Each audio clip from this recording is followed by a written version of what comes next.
Uma vida com propósito, de Rick Warren. Dia 19. Cultivando a comunidade. Você poderá ter uma comunidade saudável, sólida, bem-sucedida e que Deus aprova somente se trabalhar duro para fortalecer os relacionamentos, tratando todos com dignidade e honra. Tiago 3,18. Eles passaram a seguir o ensino dos apóstolos, a vida em comunidade, a refeição comunitária e a prática da oração. Atos 2,42. Comunidade exige comprometimento. Somente o Espírito Santo pode criar uma verdadeira comunhão entre cristãos, mas ele cultiva isso por meio das escolhas feitas e dos compromissos que fazemos. Paulo faz referência a essa dupla responsabilidade. Vocês estão unidos na paz por meio do Espírito, portanto, esforce-se para continuar unidos deste modo. Efésios 4:3. É necessário tanto o poder de Deus quanto o esforço nosso para gerar uma comunidade cristã amorosa. Infelizmente, muitos crescem em família com relacionamentos adversos. Por isso, carece das habilidades relacionais necessárias para experimentar a verdadeira comunhão. Eles devem ser ensinados a lidar e a se relacionar com os outros membros da família de Deus. Felizmente, o Novo Testamento é repleto de instruções sobre a vida em comunidade. Como afirma o apóstolo Paulo, escrevo-lhe estas coisas para que vocês saibam como viver na família de Deus. Essa família é a igreja. 1 Timóteo 3, 14 e 15. Se você está cansado de comunhão dissimulada e gostaria de cultivar uma comunidade amorosa e verdadeira em seu grupo, na classe de estudo ou na igreja, será necessário fazer algumas escolhas difíceis e assumir alguns riscos. Por exemplo, em primeiro lugar, a vida em comunidade exige sinceridade. Você deve cuidar para que a verdade seja dita, em amor, claro, mesmo quando se sentir tentado a ignorar o problema ou evitar o assunto. Embora seja muito mais fácil permanecer em silêncio enquanto os outros à nossa volta prejudicam a si mesmo e os outros com alguma prática pecaminosa, essa não é uma atitude de amor. São poucos os que podem contar com alguém que o ame o suficiente para lhe dizer a verdade, mesmo quando machuca. Então, continua no caminho da autodestruição. Em geral, sabemos o que precisa ser dito a alguém, mas temores nos impedem de fazê-lo. A comunhão é sabotada pelo medo, quando ninguém tem coragem de se manifestar, enquanto a vida de um membro desmorona. A Bíblia nos manda seguir a verdade em amor, Efésios 4,15, porque não podemos viver em comunidade sem sinceridade. Salomão declara: a resposta sincera é o sinal de uma amizade verdadeira. Provérbios 24:26.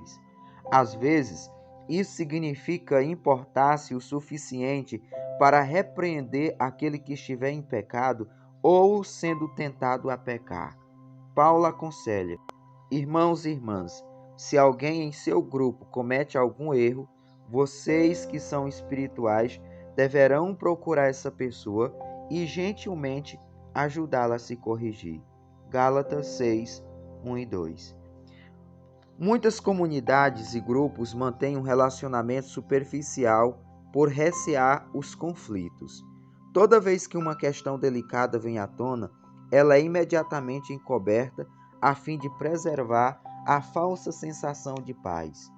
O Senhor, panos quentes, intervém e tenta aplacar os ânimos. O assunto nunca é resolvido e todos vivem uma frustração encoberta.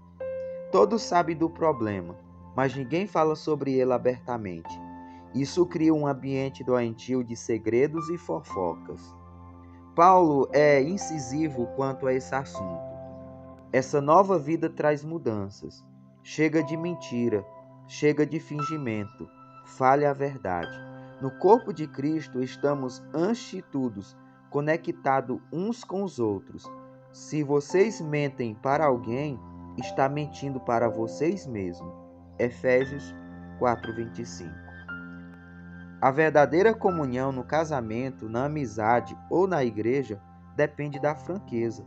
Na verdade, o túnel do conflito é a travessia para a intimidade em qualquer relacionamento. Até que os envolvidos se importem o suficiente para enfrentar e solucionar os obstáculos encobertos, jamais estarão realmente próximos dos outros. Quando tratamos o conflito de maneira correta, crescemos em intimidade uns com os outros, pois enfrentamos e resolvemos nossas diferenças. A Bíblia diz: a verdade é que as pessoas valorizam a sinceridade mais que a bajulação. Provérbios 28:23. A franqueza, no entanto, não é a licença para se dizer o que quer, onde quer e sempre que quiser. Não é grosseria. A Bíblia diz que existe um tempo certo e um modo certo para fazer cada coisa. Eclesiastes 8:6. Palavras impensadas deixam feridas permanentes. Deus nos manda tratar os membros da igreja com o mesmo amor que dedicamos à família. Nunca empregue palavras duras quando for corrigir um idoso, mas fale com ele como se fosse seu pai. Converse com os jovens como se fossem seus irmãos, com as mulheres idosas como se fosse sua mãe e com os mais jovens como se fossem suas irmãs. 1 Timóteo 5, 1 e 2. Lamentavelmente, milhares de comunidades foram destruídas por falta de honestidade. Paulo precisou repreender a igreja de Corinto pelo seu silêncio passivo ao permitir a imoralidade no meio deles. Visto que ninguém teve coragem de enfrentar o problema, ele então se pronunciou: vocês não podem ficar apenas olhando e esperar que tudo isso se resolva. Tratem da questão e resolvam o problema, na autoridade de Jesus, nosso Senhor, que está sempre presente entre vocês. Submeta a conduta deste homem perante todos. A arrogância e a insensibilidade de vocês nessa questão me perturba. Vocês tratam o caso como se nada fosse. Escrevi na minha carta anterior que vocês não devem se sentir à vontade com quem vive na promiscuidade. Não quis dizer também que vocês não devem ter nenhum tipo de relacionamento com gente de fora da comunidade. O mesmo vale para os corruptos, de nenhum tipo, e para os religiosos impostores. Para não ter contato com esse tipo de gente, vocês teriam de sair do mundo. Mas estou dizendo que quando um amigo que alega ser cristão se comporta de modo promíscuo ou corrupto, cheio de revolta contra Deus ou contra os amigos, se embebeda ou se torna explorador, vocês não devem agir como se tudo isso fosse normal. Não pode simplesmente conviver com isso como se fosse um comportamento aceitável.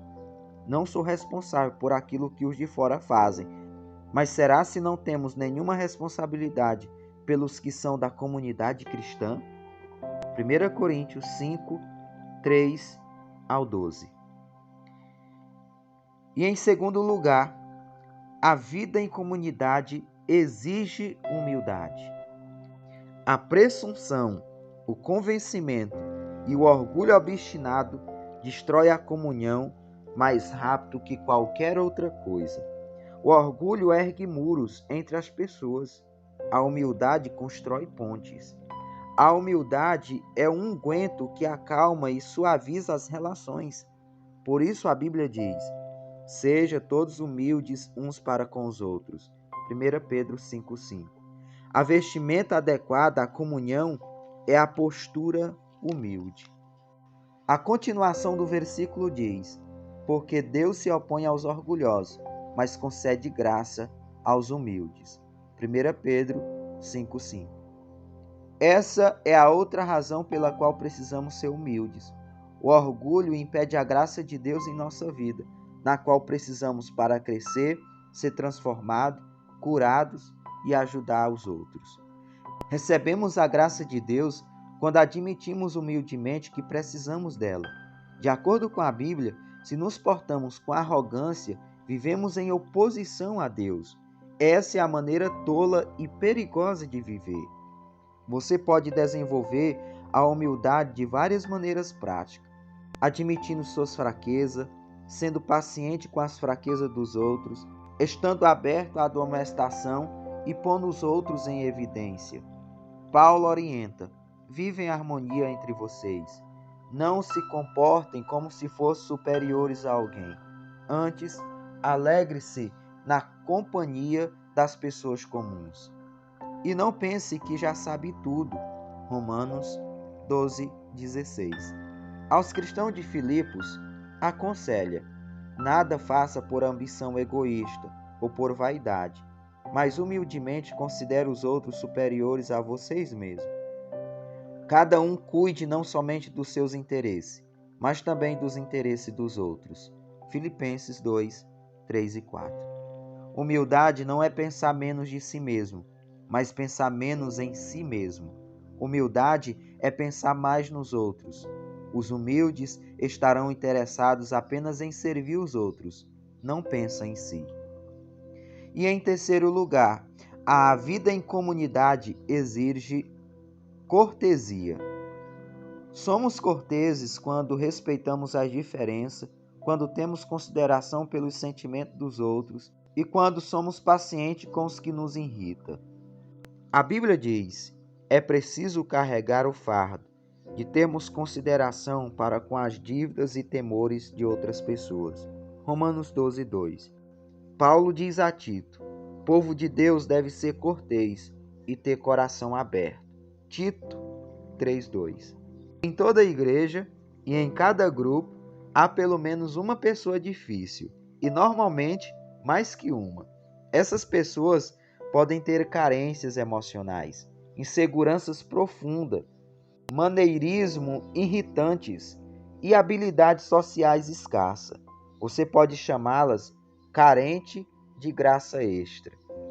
Deus colocou essas pessoas em nosso meio, tanto para benefício dela quanto nosso. Elas são uma oportunidade para crescermos e um teste para a comunhão. Será se conseguirmos amá-la como irmãos e irmãs, tratando-os com dignidade? Em uma família de verdade, a aceitação não se baseia em critérios como inteligência, beleza ou talento de cada membro, mas no fato de permanecermos uns aos outros. Defendemos e protegemos a família. Um membro da família pode ser um pouco tolo, mas ainda assim é um de nós. Da mesma forma, a Bíblia diz: sejam dedicados uns aos outros como família afetuosa. Aprimore-se e demonstre respeito uns para com os outros. Romanos 12:10. A verdade é que todos temos peculiaridades e traços de temperamentos irritantes, mas a comunidade não depende de sermos todos compatíveis. O fundamento para termos comunhão é nosso relacionamento com Deus. Somos uma família. Um elemento essencial para a cortesia é conhecer a origem das pessoas. Descubra o histórico delas. Quando você souber as experiências pelas quais já passaram, certamente será mais compreensível. Em vez de pensar na distância que ainda precisa percorrer, pense no trajeto que já percorreram, apesar da dor que carregam. Outro procedimento que faz parte da cortesia é não subestimar a dúvida dos outros. O fato de você não temer alguma coisa não torna esse sentimento inválido. A verdadeira comunidade é construída quando as pessoas sabem que é seguro compartilhar medos, dúvidas, sem serem julgadas. E em quarto lugar, a vida em comunidade exige sigilo. Somente num ambiente seguro, onde este acolhimento amável e sigiloso, as pessoas irão se abrir e compartilhar suas maiores mágoas, necessidades e erros. Sigilo não significa ficar em silêncio enquanto nosso irmão peca, mas saber que aquilo que for comentado no grupo ficará restrito ao grupo. É necessário conviver com isso e evitar a fofoca. Deus detesta a fofoca, principalmente quando maldosamente disfarçada de pedido de oração em favor de alguém. Deus diz: os maus provocam discussões, e quem fala mal dos outros separa os maiores amigos. Provérbios 16:28. A fofoca sempre causa mágoa e discórdia, e isso destrói a amizade. Deus deixa isso claro quando nos orienta a advertir os que causam dissensões entre cristãos. Tito 3:10. Eles podem até deixar o grupo ou a igreja ao serem confrontados com ações que semeiam discórdia. Contudo, a comunhão da igreja é mais importante que qualquer indivíduo. E em quinto lugar, a vida em comunidade exige constância. Você deve manter contato regular com seu grupo a fim de desenvolver a verdadeira comunhão. Relacionamento exige tempo. A Bíblia diz: não abandonemos como alguns estão fazendo o costume de assistir a nossas reuniões. Pelo contrário, animemos uns aos outros. Hebreus 10:25. Devemos desenvolver o hábito de nos reunir. Hábito é algo que você faz com frequência, não uma vez ou outra. É preciso passar tempo com as pessoas, muito tempo, para estabelecer relacionamentos íntimos. Por isso observamos uma comunhão tão superficial em muitas igrejas. Não passamos tempo suficiente juntos, e o tempo que passamos é quase sempre gasto para ouvir uma única pessoa falar. Uma comunidade não é formada de acordo com nossa convivência. Vamos nos reunir quando eu estiver à vontade, mas na convicção de que é necessária para a nossa saúde espiritual. Se você quiser cultivar a comunhão verdadeira, isso significa reunir-se mesmo quando não tenha vontade, porque você acredita que é importante. Os primeiros cristãos reuniam-se todos os dias, regularmente. Eles adoravam juntos no templo todos os dias, reuniam-se em grupos pequenos nas casas para a comunhão e participavam das suas refeições com grande alegria e gratidão. Atos 2:46. Viver em comunhão requer investimento de tempo. Se você é membro de um pequeno grupo ou de uma classe de escola bíblica dominical, recomendo que se faça um pacto entre todos os quais estejam incluídas as 9 características da comunhão bíblica. Compartilharemos nossos verdadeiros sentimentos, autenticidade.